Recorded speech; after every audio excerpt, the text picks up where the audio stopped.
Hi guys, Dr. Nina here today again. We're going to talk about a very interesting topic which I get asked all the time, and there's so much confusion about it, which is how much is actually 1 ml of filler. So I thought I'm just gonna visualize it for you because often it can be a bit confusing inside a syringe. So let's compare 1 ml of derma filler in a gel form to 1 ml of water straight away. So I'm gonna pour them in a glass. I'm gonna start with 1 ml of color water and I'm gonna pour that inside a glass.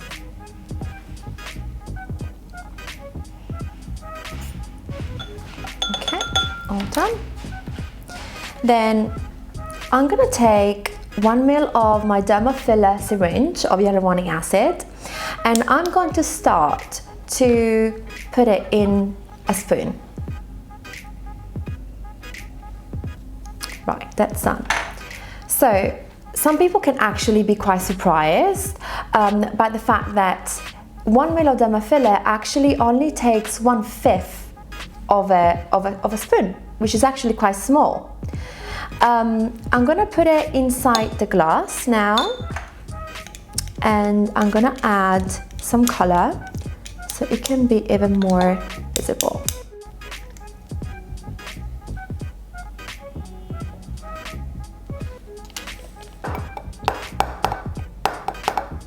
Just gonna add a little bit more color so you can see it a little bit more clearly.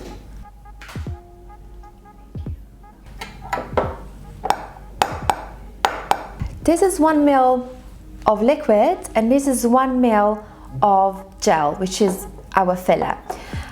As you can see, it's actually a very small amount. So when I get asked, oh, Dr. Nina, will I look really fake if I have 1 ml of filler per side of my cheekbones? Or if I have 1 ml of fillers in my lips, will that be too much? As you can see, 1 ml is actually quite a small amount.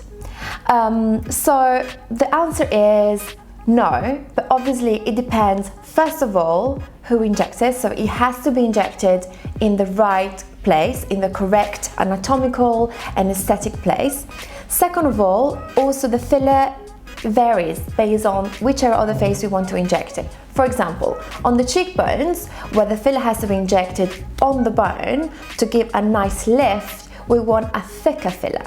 Whether in the lips, which are very thin, we need a very light, thin filler, which just gives a nice, plumper look without any heaviness, without making it look unnatural. So there's so many factors involved in how you can look natural or not with derma fillers.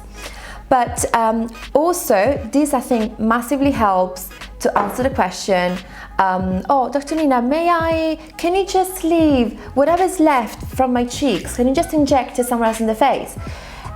As you can see, so this is 1 ml. So can you imagine if we have 0.1 or 0.2 ml of filler left?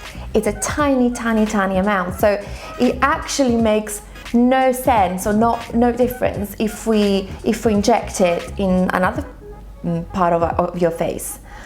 Also, what has to be said is that for safety reason and also for sterile reason, the filler is a single use, 1 use only. So once we open the sterile package of the syringe and once we break the seal, we have to use the whole syringe in one go. We cannot keep it, otherwise it can be infected and it is not sterile anymore. I hope this clears things up, guys, when you're wondering whether you can use whatever's left from the syringe in other part of your face, or when you're asking yourself, is 1 ml be too much for my face? Do I need less? Do I need more? Can I have my whole face done with 1 ml or 2 ml? I hope this can actually visualize for you how much 1 ml is. If you have any other questions, if you want to check my other videos, go on my Instagram page at Dr. Nina Facial Sculpting.